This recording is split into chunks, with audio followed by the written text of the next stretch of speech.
నమస్తే, నేను మీ అబ్బాయి నాయుడు. కెన్ మీడియా ప్రేక్షకులకు స్వాగతం.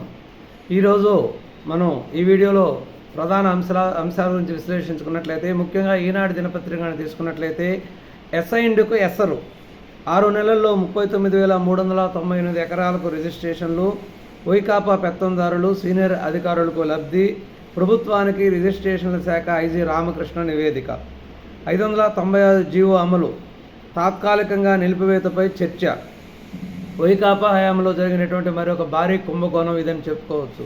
ఎక్కడైనా కుంభకోణంలో రాజకీయ నాయకులు పాల్గొన్నట్లయితే దానికి కొంత అధికారులు పరోక్షంగా సహకరిస్తారు, కొందరు ప్రత్యక్షంగా సహకరిస్తారు. కానీ విచిత్రం ఏంటంటే, ఈ ప్రభుత్వంలో అధికారులతో రాజకీయ నాయకులతో పాటుగా అధికారులు కూడా కుంభకోణంలో పూర్తిగా పాల్గొన్నారు. అంటే వాళ్ళు కూడా కుంభకోణాలు చేయటం మొదలుపెట్టారు.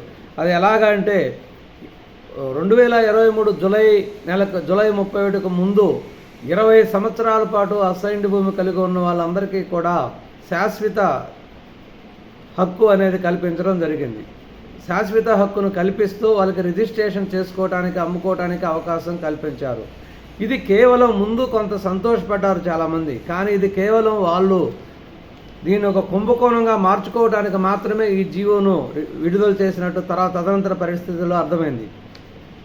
ఇది ఒక ఇన్సైడర్ ట్రేడింగ్గా చెప్పుకోవచ్చు. ఎందుకంటే ఎక్కడికక్కడ రాజకీయ నాయకులు అందరూ కూడా పేదలు, ఎస్సీలకి ఎప్పుడో ఇచ్చినటువంటి భూముల్ని తక్కువ రేటుకి ముందుగానే కొనుగోలు చేసి వాళ్ళ పేరు మీద రాపించుకొని, తదనంతర పరిస్థితుల్లో ఈ జీవో ఇచ్చుకొని వాళ్ళు కంప్లీట్గా రిజిస్ట్రేషన్ చేయించుకోవడం జరిగింది. దీన్ని మొత్తంగానే పరిశీలించినట్లయితే రాష్ట్రం మొత్తం మీద ఒక 6 నెలల్లోనే దాదాపు 39,398 ఎకరాలు చేపించుకున్నట్టు తెలుస్తుంది. మనం ఎలక్షన్కి ముందు చూసాం, జవహర్ రెడ్డి గారు సైలెంట్గా ఎవరో తెలియకుండా 2-3 సార్లు వైజాగ్ పోయి రావడం జరిగింది.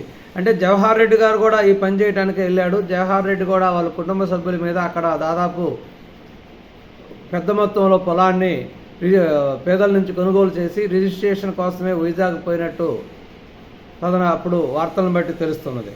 ఇది ఒక ప్రధానమైన కుంభకోణంగా చెప్పుకోవచ్చు వైసీపీ హయాంలో. రహదారులు, గొంతులు వెంటనే పోడ్చండి, అత్యవసర పనులు త్వరగా చేపట్టాలి, ఈ పనుల్లో కొత్త సాంకేతికపైన దృష్టి పెట్టాలి, బీఓటీ కింద రాష్ట్ర రహదారులను అభివృద్ధికి సర్వే చేయండి, ఆర్ఎండ్బీ అధికారులకు సీఎం ఆదేశం. ఆల్రెడీ మనం ఇంతకుముందు చూసాము, రహదారులని గుంతలు పడి జగన్మోహన్ రెడ్డి గారు పూర్తిగా రహదారులను గాలి కుదికేయడం జరిగింది. పల్లెల్లో రహదారులు ఎక్కడికక్కడ గుంతలు ఏర్పడి పూర్తిగా వాహనాలు నడవడానికి చాలా ఇబ్బందికరంగా ఉన్న పరిస్థితుల్లో ఈ గుంతల్లో పడి కొన్ని వాహనాలు చాలామంది చనిపోవడం కూడా జరిగింది.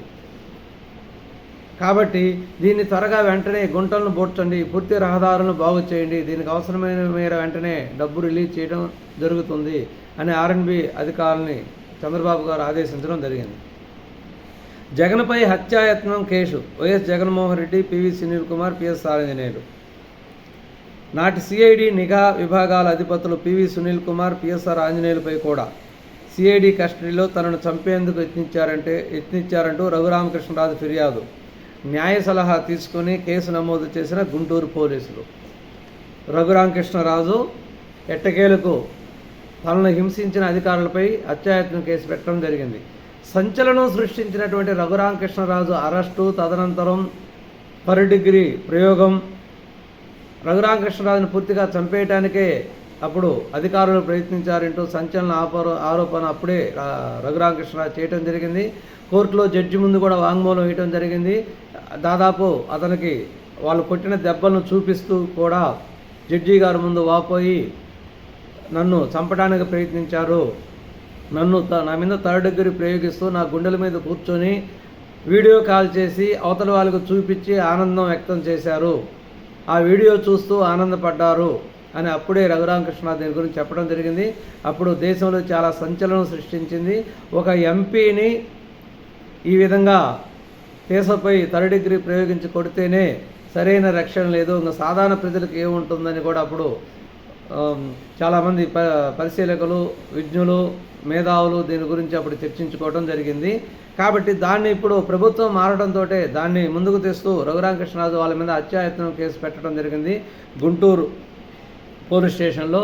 దీని మీద ఇంకా ఏం జరుగుతుందో చూడాలి. ముందు దీని మీద చాలా సంచలనాలే జరగవచ్చు అని మనం ఊహించవచ్చు. రాత్రంతా నిర్బంధించి చిత్రహింసలు, లాఠీలు, రబ్బరు బెల్టులతో కొట్టారు. నాటి సీఎం జగన్ను విమర్శించినందుకు రఘురామకృష్ణరాజుపై అప్పట్లో రాజద్రోహం కేసు. సిఐడి కస్టడీ హింస గురించి అప్పుడు జడ్జి ఎదుట చెప్పిన రఘురామకృష్ణరాజు. పంచాయతీలో బ్లీచింగ్కే డబ్బులు లేవు. వ్యవస్థను గత ప్రభుత్వం భ్రష్టు పట్టించింది. ఈ శాఖలో అనర్థాలకు ఒక ఐఏఎస్ అధికారే కారణమంటున్నారు. ఇలాంటి వారిపై కేసులు పెట్టొచ్చేమో చూడాలి.